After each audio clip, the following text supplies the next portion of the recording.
E sabe, eu e a Nana estávamos tão...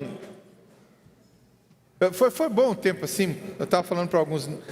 Em termos de viagem, passeio, não foi aquelas coisas que a gente imaginava. E aí a gente fica com mais saudade ainda, né? Bateu sábado passado, falamos, vamos voltar, né? Vamos voltar, pelo menos a gente fica mais perto. E a gente voltou, foi um tempo precioso esse tempo de descanso. Para aqueles que oraram, realmente pudemos descansar, foi bênção. Há alguns destaques, algumas coisas nessa viagem que foram boas. Uma delas eu quero deixar com você. Nós estivemos em Santos, eu queria recordar, conhecer um pouco, recordar minha infância, algumas coisas que eu conheci lá. Não foi a melhor das viagens, como eu disse para você. Tinha algumas coisas interessantes. Santos, eu lembrei, uma das coisas que eu gostei foi de ir no museu do Pelé. Foi muito legal. Mas o ponto mais alto de Santos foi conhecer a bola de neve de Santos. Aí estou falando isso para você anotar, né? De vez em quando o pastor fala, não veja isso, não veja aquilo. Veja a bola de neve de Santos. Veja a pastora Sheila Viana e o pastor Eric Viana. Há uma mensagem que ela pregou no domingo passado. Vocês podem, aliás, eles podem, você não. Baseado em 2 Timóteo 4. Tremenda palavra, tremenda palavra. Vale a pena você anotar, você que gosta de ver a internet, veja coisas boas. Ali tem uma palavra tremenda. Nós fomos profundamente desafiados, tanto eu quanto a Nana. Eu sei que a congregação que estava lá também, né? Então vale a pena você conhecer. Ontem ainda nós estivemos com a comunidade Lifeway, aniversário deles, e o pastor Theo me convidou para estar lá, o pastor Harold também. Nós estivemos, trouxe a palavra ontem, foi uma honra, um privilégio. Mas eu quero partilhar isso com você para que nós nos alegremos, né? Eu tenho visto como Deus tem abençoado a Lifeway, o Theo, a Larissa, e feito aquela igreja crescer. Nós precisamos nos alegrar com as igrejas na cidade que estão crescendo, que estão se tornando referência, que estão fazendo diferença. Quero que você lembre o que Deus tem colocado sobre nós de invadir a cidade. Não acontece só com a Siloé, não tem como acontecer só conosco. Então, que coisa boa ver a Lifeway crescendo. Eu quero manifestar isso para que você se alegre mesmo comigo, se alegre com a igreja na cidade, com o que Deus tem feito ali.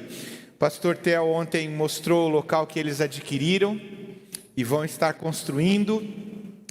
E se você me conhece, né, Deus trouxe uma direção para mim. Já tinha trazido para Esther lá atrás, quando eles mudaram para aquele lugar. Agora deu para mim também. Eu me alegrei muito com o lugar que eles vão mudar, fiquei feliz, falei para eles, mas olha, vocês estão se alegrando com isso? Deus não tem isso só para vocês, Deus tem mais, para além disso. Então, entrar ali vai ser muito bacana, e é o pé no Jordão que você vai ter que colocar, mas isso não é nada diante do que Deus tem à frente. Sabe, eu creio nisso não só para eles, creio para nós, creio para muitas outras igrejas, para muitas que precisam nascer ainda na cidade, não nasceram ainda, precisam acontecer, para que a gente possa mesmo alcançar Joinville para Jesus. Você crê nisso? Amém. Crê nisso? Amém. Glória a Deus. Que coisa boa ter a presença do Senhor aqui, não é não? Senão esse lugar aqui seria só um auditório qualquer. Mas com a presença dele isso faz toda a diferença. Eu quero que você esteja consciente disso. E consciente de que com Ele está o Espírito Santo, que quer ministrar seu coração, quer falar a você.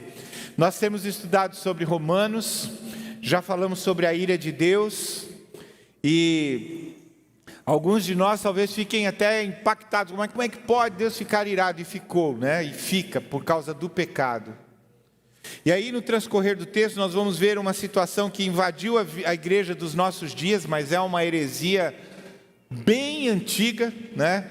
Eu me lembro que eu vi Esther, Mike pregando sobre isso, o Robson também falando sobre isso. É uma heresia muito antiga, né? O antinomianismo, que é hoje travestido de hipergraça, né?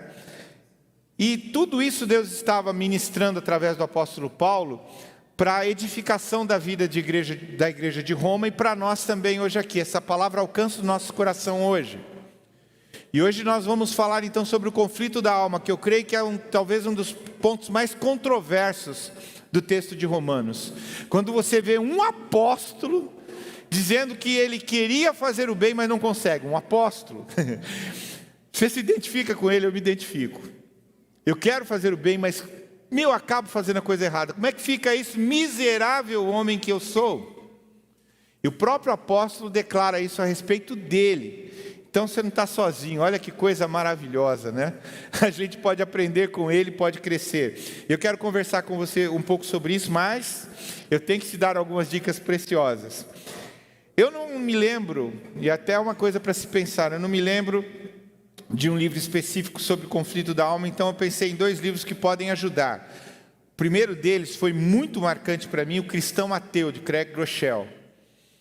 Aqui, ele vai mostrar que muitos cristãos vivem como verdadeiros ateus, porque não venceram o conflito da alma. É um livro muito interessante, uma abordagem incrível de Craig Groeschel, vale a pena você adquirir, vale a pena você ler. O outro, a Nied já citou aqui, e eu sei que a Esther citou também, acho que domingo passado. E eu quero citar agora de novo, né? Santos mais do que cristão, do Addison Bevere. A Esther teve essa impressão, eu estava conversando com alguns amigos meus, e a mesma impressão que ela teve é a impressão que eu tenho. Eu gosto do John Bevere, mas ele não tem uma fluência tão grande no que ele escreve. Agora, o Addison Bevere, gente, é um negócio impressionante, vale a pena você ler. Eu lembro que eu comecei a ler, eu não consegui parar. Eu tinha que terminar, porque eu queria engolir tudo que ele estava falando. Mas, meu Deus, que coisa tremenda isso aqui. A forma como ele aborda, as ilustrações que ele usa, que é o que a Nied estava citando, é incrível. Então, vale essa dica para você. Santos mais do que cristãos e O Cristão Ateu, do Craig Groeschel. Bom, vamos lá. Eu quero partilhar com você, eu espero conseguir trazer todo esse conteúdo. Eu pensei muito no texto de Romanos 7, e eu quero conversar com você. Nós vamos estar lendo durante a palavra, no capítulo 7, dos versículos de 1 a 24. Capítulo 7, ele é o ápice de uma exposição de Paulo, falando da complicação que havia entre a questão da união da lei e da natureza pecaminosa. E isso é o que a gente vai ver nesses 6 primeiros capítulos, né? Uma luta terrível que agora vai se manifestar de forma contundente, pessoal, na exposição do apóstolo Paulo. Embora ele tenha falado muito sobre o pecado no livro, mas aqui no capítulo 7 a coisa ganha ares pessoais. O próprio Paulo vai falar da luta que ele tem. Agora ele não está falando da igreja de Roma, dos irmãos, está falando dele mesmo, né? E ele apresenta-nos a realidade dessa luta contínua, bem como ele vai trazer algumas instruções e sabedoria para nos ajudar na liberdade nesta luta, na maior liberdade nesta luta. Eu quero lembrar você, a gente vai falar sobre isso no transcorrer do texto, mas essa é uma luta de todo cristão. Ah, mas isso é coisa até do pastor também, querido. É do pastor, é do missionário, de qualquer um. Todos nós que conhecemos a Jesus, vamos enfrentar estas lutas que o apóstolo Paulo enfrentou. Então eu queria extrair alguns princípios da própria experiência de Paulo para nós hoje aqui. Se você não tem o costume, eu quero insistir com você, anote onde você puder, anota no seu celular, anota no seu iPhone, o que você quiser, iPad, ou até no iCaderno. Se não dá para iCaderno, pega a envelope, né? A envelope do lado aí, eu fiz isso já muitas vezes, né? Eu lembro que eu tinha até medo especialmente do Robson ficar bravo, mas quero lá saber do Robson, eu vou anotar, não vou perder minha anotação não por causa do Robson, né? O genro que se aguente depois, né? Quero nem saber. E eu fazia a mesma anotação, abri o envelope lá e dá-lhe a anotação, né? Porque eu preciso guardar, eu preciso crescer. Eu não posso considerar essa palavra simplesmente como uma coisa agradável para o meu ouvido no domingo. Isso não pode ser assim para mim. Isso precisa causar efeitos em mim que me aproxime mais de Jesus. Então, olhando para Paulo, eu queria que a gente pudesse olhar para alguns princípios que ele elabora aqui e que são muito importantes para nós. O primeiro deles é que nós precisamos compreender a nossa relação pessoal com a lei. Muitos de nós nem entendem a lei, né? Você vai pensar em lei só em 10 mandamentos, você nem pensa em Levíticos, Deuteronômio, toda aquela camada de leis e mandamentos que são colocados ali. Mas aquela lei, ela veio com uma finalidade, a gente precisa compreender qual é. E é preciso compreender, porque olhando para o texto do apóstolo Paulo, e aí eu quero emitir o primeiro princípio entre os versículos 1 e 3, a autoridade da lei permanece sobre nós enquanto nós vivermos. Ah não, eu aceitei a Jesus, pela graça sou salvo, então agora a lei eu não preciso mais praticar a lei. Esse é o problema da hipergraça. Eu não tenho forças para viver os mandamentos da lei. Eu não tenho força, nós vamos ver isso. Mas como é que se resolve então essa questão? É isso que nós vamos ver aqui. Mas eu não estou isento dela. Olha o que diz os versículos de 1 a 3. Ou vocês não sabem, irmãos, pois falo aos que conhecem a lei. Ele está falando a judeus, né? Que a lei tem domínio sobre uma pessoa apenas enquanto ela está... Que a lei tem domínio sobre uma pessoa apenas enquanto ela está viva? É uma pergunta que ele faz. Por exemplo, a mulher casada está ligada pela lei a seu marido, enquanto ele vive. Mas se o marido morrer, ela ficará livre da lei conjugal, de modo que será considerada adúltera se enquanto o marido estiver vivo, ela se unir com outro homem. Mas, se o marido morrer, ela está livre da lei e não será adúltera se casar com outro homem. Então, Paulo vai usar uma ilustração aqui da vida conjugal para nos fazer entender a questão da lei e o relacionamento que nós temos que ter com ela. Até aqui ele mostrou o propósito da lei, que era apontar o pecado. E eu creio que nós falamos já sobre isso, não é? A lei vem para nos denunciar no nosso pecado.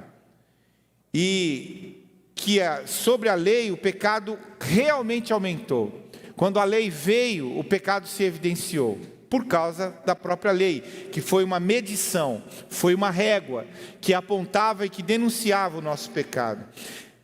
E o que Paulo está falando aqui entre os versículos 1 e 3, é que a única maneira de escapar da autoridade da lei é morrer. Uau, está fácil, pastor, então vou morrer. Será que é isso que Paulo está querendo dizer? O que é que Paulo está querendo dizer?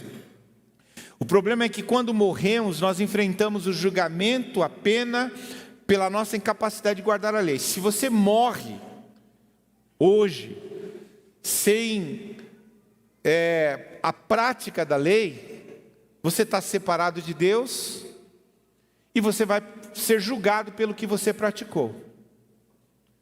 Eu sei que você está confuso com o que eu estou colocando, mas é importante que você siga esse raciocínio do apóstolo Paulo.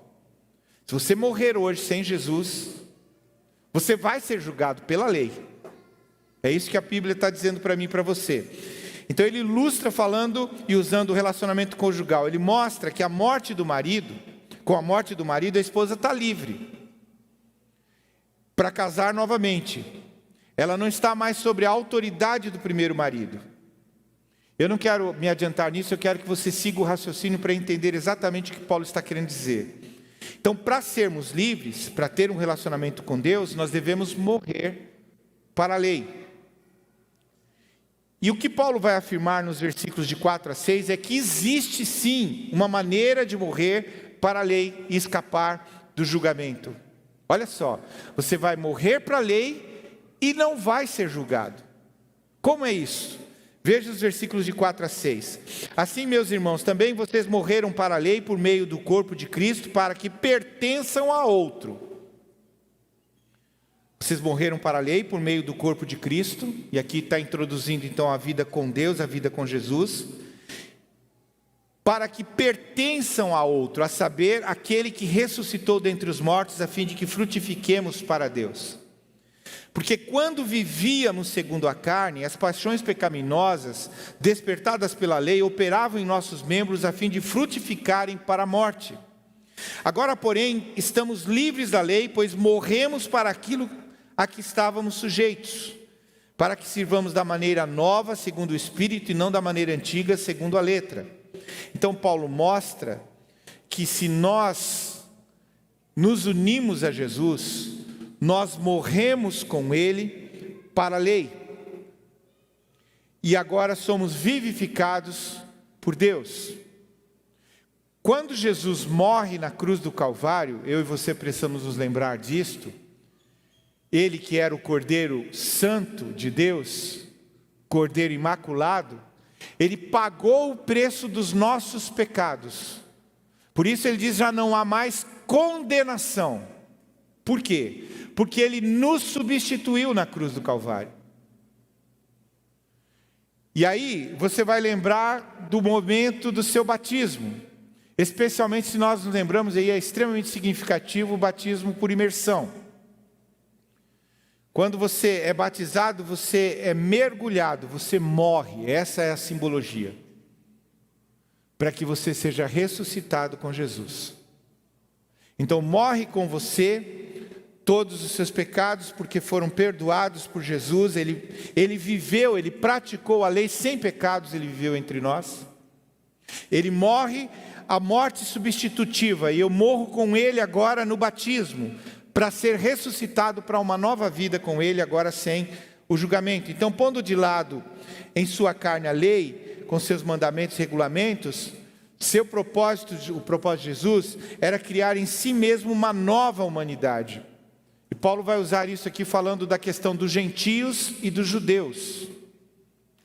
Porque os judeus julgavam que eles eram exclusivos, mas em Jesus nós somos unidos em uma nova humanidade. Por isso Efésios 2,15 afirma, Cristo aboliu a lei dos mandamentos na forma de ordenanças, para que dos dois, judeus e gentios, criassem em si mesmo uma nova humanidade, fazendo a paz.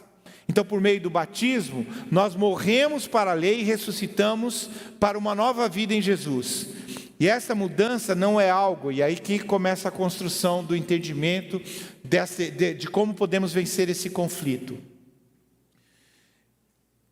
Nós morremos não pelo nosso poder, não pela nossa força ou capacidade de vencer o pecado, mas é algo que Deus tornou possível a nós pelo seu próprio poder, pelo poder de Deus, não pelo nosso poder.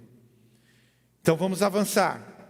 Segunda compreensão, trazer então um relacionamento do pecado e da lei por foco apropriado, porque muitas vezes nós pegamos isso de forma dispersiva, como a hipergraça, o antinomianismo, a livre graça. Ele entende que porque foi salvo pela graça, então agora ele pode viver o pecado, porque aonde abundou a graça, abundou o pecado, superabundou a graça. É uma interpretação totalmente equivocada do texto. Porque quando você conhece a Jesus, ele começa, lembra do que o apóstolo Paulo fala, uma obra de transformação total em você. Você vai. E aí você tem que dar glórias a Deus, pular na sua cadeira, gritar e dizer a Deus, que coisa maravilhosa, você vai ser semelhante a Jesus. Oh! É para pular isso aí, meu, é demais. Você vai ser parecido com Ele. Ele vai te fazer, e não é a sua força, lembra do que ele disse? Porque aquele que começou, vai completar. Você não tem forças para completar, mas Ele vai completar, porque Ele prometeu. Agora eu e você precisamos andar então em consonância com essa vontade dEle. Como isso acontece? Primeira coisa que Paulo vai falar quanto a essa focalização, é que a lei explica o que Deus considera ser pecado. E isso porque na nossa cabeça vai muita confusão. Veja o que diz os versículos 7 a 8. Que diremos então? Que a lei é pecado? De modo nenhum. Mas eu não teria conhecido o pecado a não ser por meio da lei. É aquilo que eu falei lá no começo. Porque eu não teria conhecido a cobiça se a lei não tivesse dito não cobice. Lembra lá? 10º mandamento. Né? Não cobice. Mas o pecado então, aproveitando a ocasião dada pelo mandamento, despertou em mim todo tipo de cobiça, porque sem lei o pecado está morto. Aí você lembra da situação, eu me lembro muito dos meus filhos. Diz para eles não faz, aí eles querem fazer. É o que acontece com a gente.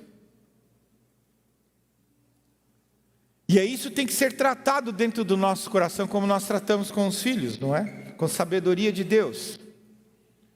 Então a lei de forma alguma, queridos, é pecaminosa. A lei não é pecaminosa. A lei apenas nos informa o que é pecado e estabelece a pena para a desobediência e a bênção para a obediência. A lei traz isso. O efeito negativo da lei é que ela estimula a nossa natureza pecaminosa, causando um desejo crescente de rebelião. Por isso a nossa necessidade de intimidade. Olha só, nós temos carência de intimidade com Deus, porque a proximidade dele nos afasta do pecado. O pecado não se aproxima do Senhor, e quando nós nos aproximamos dele, nós nos distanciamos do pecado. Quando eu estou falando de intimidade aqui, você entendeu o que eu quero dizer, não é? O seu lugar secreto, o seu momento de oração, de busca do Senhor, de conversar com Ele, de ler a Bíblia, de orar, de discernir o que Deus está falando, de ouvir a voz dEle, não só falar com Ele, mas ouvir o que Ele tem para você. Isso é necessário para a nossa vida. Então, para destacar essa ideia de desejar, Paulo, como nós vimos, ele enfoca o 10º mandamento. E aí a gente pode perceber que ele está levando para uma situação muito pessoal, como eu falei lá atrás. Dá para entender claramente que ele é a pessoa que está envolvida nisso. Ele vai falar lá na frente, miserável homem que eu sou. Né? Isso, como eu falei para você, nos identifica. Talvez Paulo tenha escolhido esse mandamento, porque como cristão, era algo contra o qual ele lutava. Ou até mesmo nós podemos pensar, e eu penso muito nisso, eu tenho a impressão que o 10º mandamento é a porta de entrada para o pecado na nossa vida. Você entra pelo 10º para descer para os outros. Porque tudo começa ali. Tudo começa ali. Se nós conseguirmos, em intimidade com Deus, nos afastarmos da cobiça, os outros pecados não vão encontrar lugar na nossa vida. Porque todos eles são decorrentes. É interessante isso. Mas é a realidade. Continuando então, a lei explica o que Deus considera ser pecado. A lei não é vilã, portanto. O pecado é que busca nos destruir. Veja os versículos de 9 a 11. Houve um tempo em que sem a lei eu vivia. Mas quando veio o mandamento, o pecado reviveu e eu morri. E verifiquei que o mandamento que me havia sido dado para a vida, esse se tornou o mandamento para a morte. Por causa da cobiça, da porta, tal, lembra? Não tem a ver com a lei, tem a ver com a minha natureza, né? Porque o pecado, aproveitando a ocasião dada pelo mandamento, me enganou e por meio do mandamento me matou. Sem dúvida, quando Paulo menciona a palavra pecado, ele está se referindo também, agora preste atenção nisso, porque a gente tem a mania de querer culpar só o fulano, mas a culpa é nossa. Mas Satanás usa, sem dúvida alguma, como porta, como base de lançamento, um ataque contra nós pela porta que é a cobiça. Ele usa isso. Não seja ingênuo em pensar que não estou isento. Você lembra quando Satanás chegou diante do Senhor e falou de Jó? Você vê o teu servo Jó, porque ele é reto, temente, tarará, tarará. Ah, se você tirar alguma coisa dele, ele vai cair. Você acha que você é melhor que Jó? Você acha que você é melhor que Pedro? Cara, todos nós estamos sujeitos a isso. E Paulo está dizendo, então nós temos que estar cientes disso, para fechar as portas do pecado na nossa vida. Então, sem a lei, o pecado é impotente, permanece adormecido e ineficaz. Basicamente, o pecado, para todos os efeitos práticos, está morto sem a lei. A lei evidencia ele. Paulo ilustra mostrando que antes era capaz de entender a lei. Quando criança, ele estava livre dos efeitos da lei, como nós, né? A gente não compreende muitas coisas como criança, a gente vive em pureza, está tudo certo. Até que você começa a entender as coisas. Eu fico pensando até que no final não é entender, é desentender, porque daí você deturpa tudo e começa a pensar tudo errado. E aí o pecado toma conta do nosso coração. E a desobediência vem sobre nós. problema começa a surgir à medida que a criança começa a entender mais. E esse entendimento permite que o pecado literalmente entre em ação. Paulo mostra que quando o pecado ganhou vida, nós fomos condenados a morrer por causa dele. Então, caminhando mais à frente, é preciso lembrar e é preciso estar ciente de que a lei de Deus, como nós já afirmamos aqui, ela é santa e ela é justa. Veja o que diz os versículos de 12 a 13. Assim a lei é santa e o mandamento é santo, justo e bom. Então aquilo que é bom se tornou morte para mim? De modo nenhum. Pelo contrário, o pecado, para mostrar-se como pecado por meio da coisa boa, causou-me a morte, a fim de que pelo mandamento o pecado mostrasse toda a sua força de pecado. Então, Deus é santo e Ele é incapaz de pecar. O pecado nem se aproxima dele. Seria impossível então que Deus elaborasse ou emitisse uma lei que criasse ou que fosse pecaminosa, ou que nos levasse ao pecado. A lei de Deus é a prova de que Ele só deseja o que é bom, o que é benéfico para a sua criação. E o desejo de Deus é conduzir o homem para uma vida longe da morte. Você se lembra, a gente pode emitir como uma visão de Jesus. Eu vim para que tenham vida e a tenham em abundância. Esse é o desejo de Deus para mim e para você. Absolutamente não é que nós estejamos mortos. A lei tornou possível então ao homem saber que o que era melhor. Mas a natureza pecaminosa explorou a lei e incitou o homem a se rebelar. Incitou a mim e a você. Então, compreendendo esse conflito, entrando nisso, compreender o conflito, Paulo usa a si mesmo como um exemplo da condição humana, como eu falei para você lá atrás. Olha o que diz os versículos de 14 a 16.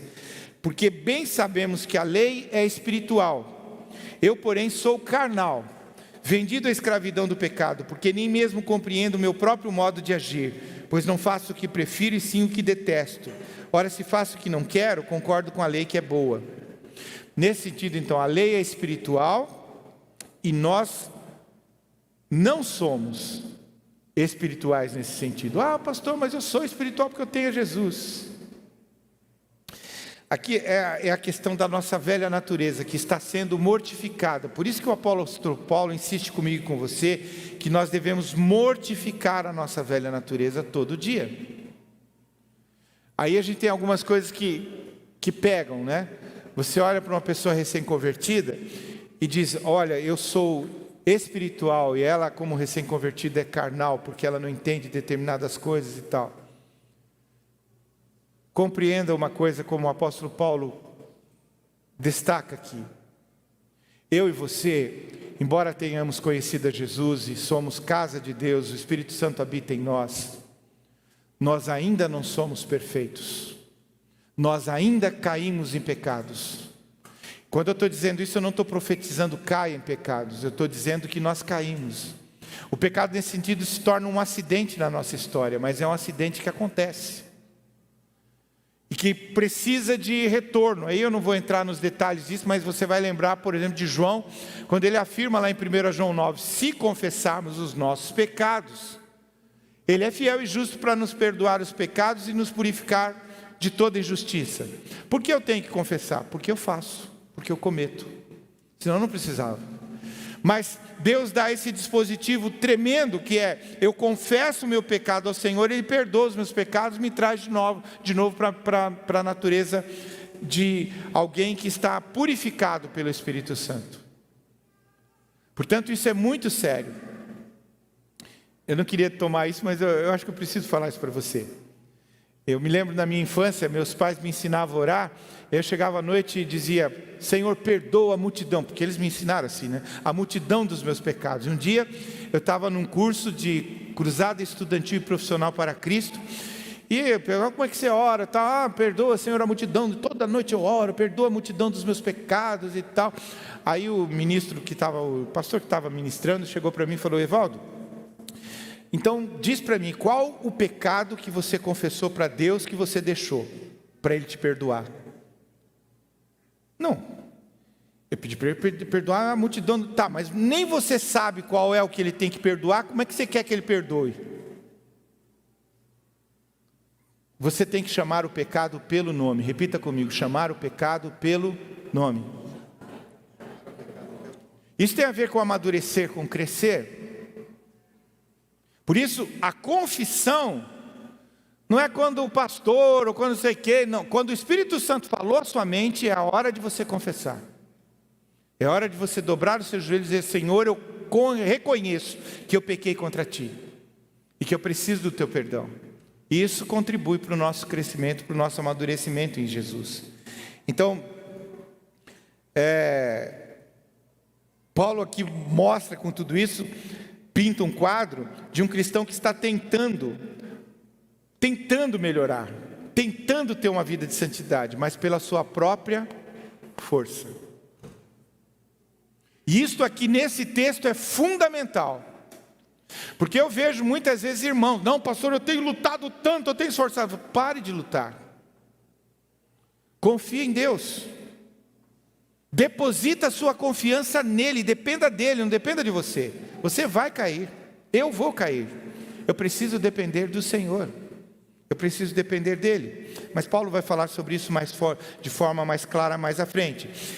Compreendendo então o conflito causado, Paulo usa a si mesmo como exemplo, e ele vai afirmar: a luta entre o espírito e a natureza pecaminosa é uma realidade na vida do cristão. Então, compreenda isto. Eu me lembro que nesse tempo na época era não pequismo que falava, não hipergraça. Antônio Abuchain, um escritor, escreveu um livro sobre isso, que o crente não peca, porque ele nasceu de novo, ele é cristão, e agora ele está livre do pecado e tal. E eu me lembro que eu era pastor numa igreja no interior do Paraná, e uma irmãzinha ouviu isso lá na igreja e falou: não, agora eu sou uma nova criatura, eu nasci de novo, eu não peco mais. Veio, e aí contando com vantagem para nós e tal. Essa irmã, ela começou a perceber na vida dela que ela não conseguia cumprir com aquilo, como ninguém consegue. Ela começou a perceber pecados na vida dela. O que eu vou falar para você é um negócio muito sério, e aconteceu mesmo. Ela era uma pessoa séria com Deus e ela queria levar a sério, mas por causa do ensino deturpado, ela tomou aquilo como realidade para a vida dela, e quando ela percebeu na vida dela, ela tinha pecados. Aquilo foi trazendo uma angústia tão grande dela. O que eu vou falar para você é muito sério. Ela acabou em um hospital psiquiátrico, porque ela simplesmente não conseguiu administrar aquilo na vida dela. Muitos de nós não vão para o hospital psiquiátrico. Muitos de nós se entregam ao pecado e vão viver uma vida totalmente devassa. Não, esse negócio não é sério. Ouça o que eu vou dizer para você: tenha consciência. Não é só você que luta contra o pecado, eu também. Todos nós lutamos. Não é exceção e não há como fugir disso. A questão está como nós lutamos, e nós vamos falar daqui a pouco sobre isto. Olha só o que diz os versículos 17 a 20. Nesse caso, quem faz isso já não sou eu, Paulo está dizendo, mas o pecado que habita em mim. A velha natureza, a natureza pecaminosa, porque eu sei que em mim, isto é, na minha carne, não habita bem nenhum. E aqui não tem aquela situação de que o meu corpo que é o problema, então eu preciso martirizar o meu corpo. Não é isso, gente. Absolutamente não é isso. A carne que ele está falando aqui, que é um termo sarquê do grego, tem a ver com a natureza, com a tendência que nós recebemos de Adão. Eu lembro que eu falava muito isso, explicava. Eu vou contar um segredo para vocês. Eu não precisei ensinar a Esther a pecar. Não precisei, gente. Eu não sei se isso acontece com você, mas foi um negócio impressionante. Nunca precisei falar: para pecar você tem que fazer assim, assim, assado. Ela tinha uma capacidade que estava me superando. Eu fiquei impressionado como consegue pecar desse. Que capacidade, ela era doutora no assunto. Eu tinha que ensinar para ela a palavra de Deus e mostrar para ela, para que ela pudesse, como eu, também vencer o pecado. Eu estou brincando para você entender isto. Todos nós somos assim, queridos. Nascidos de mulher, todos nós Somos assim. Nós precisamos enfrentar, e é isso que Paulo vai falar sobre isso, né? Porque não faço o bem que eu quero, mas o mal que eu quero, que não quero, esse faço. Mas se eu faço o que não quero, já não sou eu quem faz, e sim o pecado que habita em mim. Isso fica até confuso, meu Deus do céu, que confusão. Mas é isso que acontece conosco. As falhas em nossa busca por uma espiritualidade sadia não é culpa da lei, mas um resultado direto da natureza pecaminosa que ainda existe em nós. Por isso que o apóstolo Paulo afirma em Filipenses 1,6, ele começou. Por que ele não completou? Porque há um processo na minha vida e na sua vida. Nós fomos salvos, isto é um ato. Mas nós estamos sendo santificados, isso é um processo na nossa vida. Salvo um ato, santificação um processo na nossa vida. Paulo mostra que querer obedecer à lei e não ter sucesso é uma prova positiva de que a lei é boa. O pecado ainda vence a batalha de vez em quando em nós, porque ainda não fomos totalmente redimidos. Eu me lembro de Davi, que afirma sobre ele mesmo. Você se lembra disso? Lá em Salmo 19, 12 a 14. Olha, quem há que possa discernir as suas próprias faltas? Absolve-me das que me são ocultas. Também da soberba guarda o teu servo. Que ela não me domine, então serei irrepreensível e ficarei livre de grande transgressão. Então Paulo usa a si mesmo como exemplo. A luta entre o espírito e a carne é uma realidade na nossa vida. Existem então duas naturezas em ação na nossa vida, o que resulta em uma tensão constante. Você aceitou a Jesus, você recebeu Jesus na sua vida, mas essa tensão ela vai constantemente estar sobre você. Olha o que diz os versículos de 21 a 23. Assim encontro esta lei: quando quero fazer o bem, o mal reside em mim. Porque segundo o homem interior tenho prazer na lei de Deus, mas vejo nos meus membros outra lei que, guerreando contra a lei da minha mente, me faz prisioneiro da lei do pecado que está nos meus membros. Quando nós começamos aqui, nós estávamos olhando pela fé e crendo no que a palavra mesmo disse, Ele está entre nós. Quando nós vamos tomando posse das promessas e das suas palavras para o nosso coração, nós ganhamos força contra o pecado. Mas quando nós abandonamos a palavra de Deus e as promessas de Deus, o pecado vai ganhando força na nossa vida. Então, a natureza deseja ser obediente à lei de Deus, enquanto a natureza, no caso, deseja ser obediente à lei de Deus, mas a nossa natureza também, pecaminosa, deseja se rebelar contra a lei. Então, embora tenhamos sido salvos do pecado, ainda vivemos em um mundo pecaminoso. Eu estava me lembrando, estava falando para a Nana, vou falar para vocês, confessar mesmo, como pastor, eu me lembro que quando eu ouvi essa canção a primeira vez, é uma canção antiga, eu aprendi pra caramba com ela, e eu nunca mais me esqueci. É uma canção do Daniel de Souza, Salvo pela Graça. Ele diz assim, justificado eu fui, santificado eu sou. Justificado por Jesus, agora eu sou santificado nele, estou num processo. Glorificado eu serei através de Cristo. E aí ele faz uma afirmação incrível: eu fui livre da culpa do pecado, então não há culpa sobre mim e sobre você. Eu sou livre do poder do pecado, isso é uma realidade. Não, pastor, mas eu caio, como Paulo eu caio também, e eu também. Mas o poder do pecado já não vive mais em mim, porque eu posso dizer não para o pecado. Lembre-se de alguma coisa de convivência com pessoas que não têm a Jesus. Você sabe, elas não conseguem vencer o pecado, porque o pecado tem poder sobre elas. Mas agora nós temos poder contra o pecado. Que poder é esse, pastor? Eu posso dizer não. Isso é tremendo, porque Deus confia em mim e confia a mim essa possibilidade de andar diante dEle e escolher estar diante dEle, dizendo não ao pecado. E todos nós, sem exceção, podemos afirmar que sim, existe um momento na nossa vida, eu costumo ilustrar dessa forma, na fronteira do pecado em que eu posso dizer sim ou não. Eu escolho. Isso é para todos nós, sem exceção. E é isso que Daniel de Souza coloca: fui livre da culpa do pecado, sou livre do poder do pecado e da presença do pecado, então eu livre serei. Mas eu ainda não sou, eu vou ser. Um dia eu vou ser livre completamente do pecado. Por fim, eu quero trazer alguns lembretes para você, só baseados nos versículos 24 a 25, para nos ajudar nessa luta. Paulo chega à conclusão: miserável homem que sou, quem me livrará do corpo desta morte? Graças a Deus por Jesus Cristo, nosso Senhor, de maneira que eu de mim mesmo, com a mente, sou escravo da lei de Deus, mas segundo a carne sou escravo da lei do pecado. Então, algumas coisas eu e você precisamos aprender com isso. Primeiro, não tenha medo de admitir que não tem nenhuma compreensão, ou que não tem uma compreensão total da situação.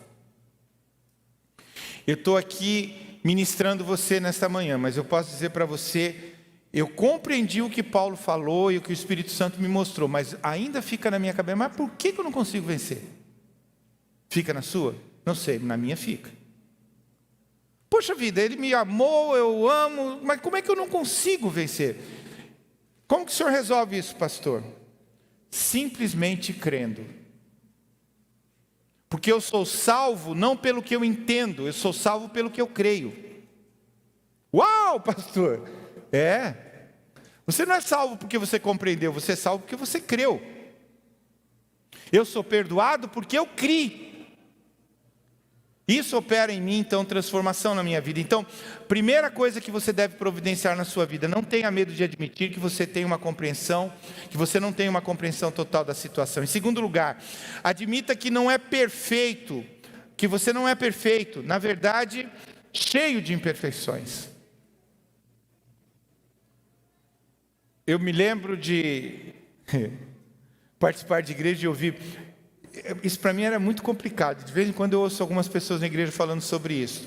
Alguns pastores: não, porque eu sou assim. Você olha para o cara, ele é pastor, e você diz: meu, esse cara não peca. Eu me lembro que eu brincava até quando criança, vou falar para você aqui, né? Eu falei: esse cara não vai nem no banheiro, porque ele é santo. Ele é santo. Queridos, todos nós somos sujeitos ao pecado. Ah, pastor, mas o senhor me ajudou naquela situação. Naquela situação eu te ajudei, mas em outras eu preciso ser ajudado. E não tem como negar isso. Não tem como negar. Se você negar isso, você começa a pecar. Se dissermos que não temos pecado, a nós mesmos nos enganamos e nos fazemos mentirosos. Todos pecaram, estão separados da glória de Deus. Então, admita a verdade. É interessante, o apóstolo Paulo, eu quero ler numa afirmação dele em Filipenses 4, de 11 a 14, ele diz: pelo que me consta, eu peguei na mensagem, não preciso de nada, já aprendi a estar contente a despeito das circunstâncias, fico satisfeito com muito ou com pouco, encontrei a receita para estar alegre, com fome ou alimentado, com as mãos cheias e com as mãos vazias. Onde eu estiver e com quem eu estiver, posso fazer qualquer coisa por meio daquele que faz de mim o que sou. Não quero dizer que a ajuda de vocês não significa muito para mim, porque significou. Foi algo bela a ajuda de vocês com meus problemas. O que Paulo está dizendo? Nós podemos obter vitória em nossas lutas por meio do poder de Deus que habita em nós, por meio do seu Espírito Santo, por meio da família de Deus. Sabe, é uma coisa que eu e você precisamos definitivamente entender. Quando nós falamos de discipulado, quando nós falamos de grupos pequenos, nós falamos da possibilidade, da oportunidade de sermos cuidados.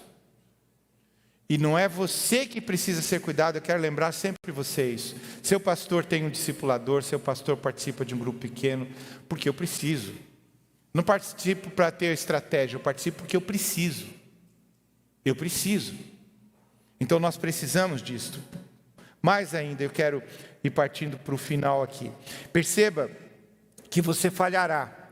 Nunca nós acertaremos sempre. Como eu falei daquele exemplo lá daquela irmãzinha, quando você se julga como alguém perfeito, alguém que não peca, você vai acabar se frustrando, porque você vai pecar. Então aceite o fato de que você falha. E por fim, admita a realidade dessa luta confiando em Jesus. confiando em Jesus. Paulo admitiu que constantemente ele lutou contra o pecado e nós não devemos ter medo de fazer isto. Precisamos confiar em Deus, precisamos confiar na obra de Jesus na cruz. Isto é algo que no nosso coração precisa estar constantemente revisto. Constantemente revisto. Paulo dependeu do Senhor, eu dependo do Senhor, você precisa depender do Senhor, nós dependemos de Jesus e da obra dele. Então, a lei não vai ter efeito sobre nós se nós dependermos do Senhor, se confiarmos nele. Quem me livrará do corpo desta morte?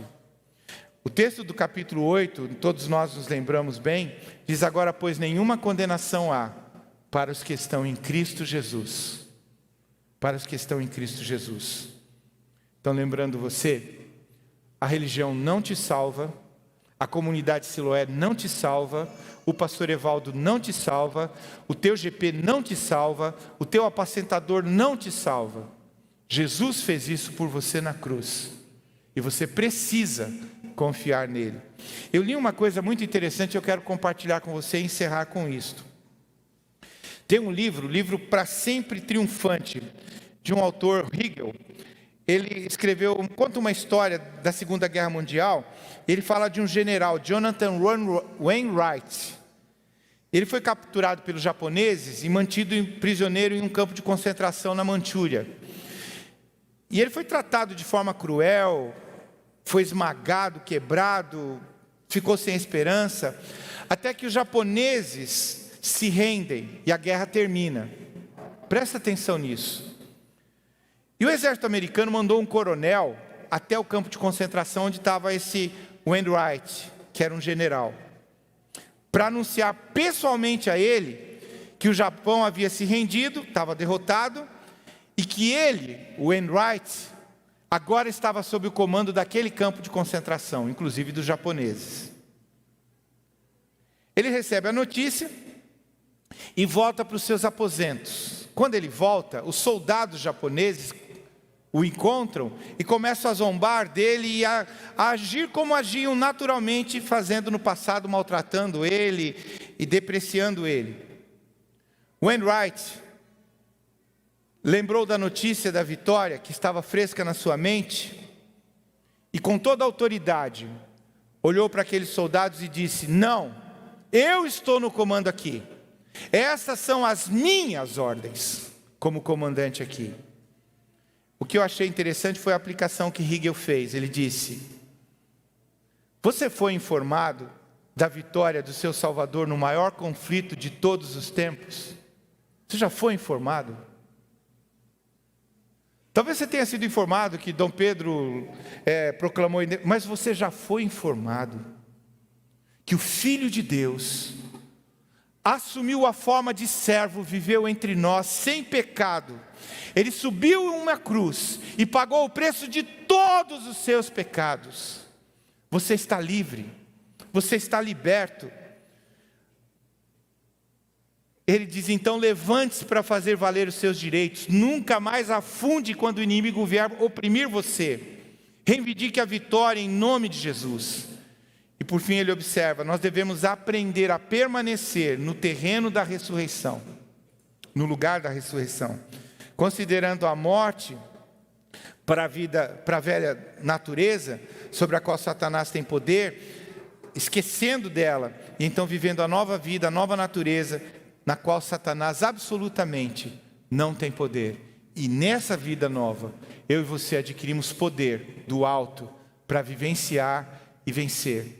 Sabe, eu quero concluir lembrando, baseado no que o apóstolo Paulo fala aqui, uma afirmação que eu tenho feito para vocês constantemente: nós não estamos brincando de igreja. Jesus morreu em uma cruz. Ele pagou todo o preço dos meus pecados e dos seus pecados. Ele ressuscitou ao terceiro dia, subiu ao céu, enviou-nos o Espírito Santo. E a palavra de Deus diz que Ele nos batizou com poder. E agora eu e você, com a autoridade que temos, podemos viver no lugar da ressurreição. E podemos abominar o pecado na nossa vida. E quando esse acidente acontecer, nós temos advogado diante do Pai. Nós podemos confessar os nossos pecados e Ele nos purifica de toda a injustiça e de todo o pecado. Podemos viver uma nova vida, e é para vivermos uma nova vida que Jesus morreu. Eu vim para que vocês tenham vida e a tenham em abundância. Eu quero orar com você, por você e por mim também. Queria que você se colocasse em pé. Há um conflito, pastor, terrível. Mas há um meio de vitória que foi providenciado para mim e para você. Todos nós, sem exceção, recebemos desse poder. E podemos viver a vitória que Jesus conquistou para nós na cruz, todos os dias da nossa vida. Agora Ele nos habilita a dizermos não ao pecado. Vamos orar. Pai, muito obrigado mais uma vez, Senhor. Te louvamos, te exaltamos. Porque o Senhor nos amou primeiro. Nós nem olhávamos para o Senhor, éramos inimigos do Senhor, adversários. Mas o Senhor nos amou ao ponto de enviar seu próprio Filho. E Ele pagou o preço daquilo que nos separava do Senhor. E agora somos novas criaturas e podemos viver toda a intensidade de vida que o Senhor em Jesus veio proporcionar para nós. Pai, eu oro por cada irmão e irmã aqui, a mim também, Senhor. Queremos viver a plenitude de vida que o Senhor nos dá. E, ó Deus, quando esse acidente infeliz acontecer na nossa vida, faça-nos lembrar pelo Teu Espírito que temos advogado no céu. E Ele considera a obra de Jesus na cruz, para que nós sejamos perdoados, purificados, e possamos retomar a vida em pureza diante de Ti, para tudo que o Senhor tem reservado para nós. Nós Te bendizemos e Te agradecemos, e oramos a Deus, que estejamos lembrando a cada momento desta semana, que temos poder contra o pecado, poder do Teu Espírito para vencer, para dizer não. E quando não vencermos, como formos derrotados, nós temos advogado diante do Senhor. Obrigado, Deus, pela Tua palavra, que nos inspira, que nos santifica, que nos transforma para a glória do Senhor. Guarda os Teus servos, as Tuas servas. Nesta semana nós pedimos, Senhor, em nome de Jesus. Amém. Deus abençoe você. Uma semana cheia do Senhor. Amém.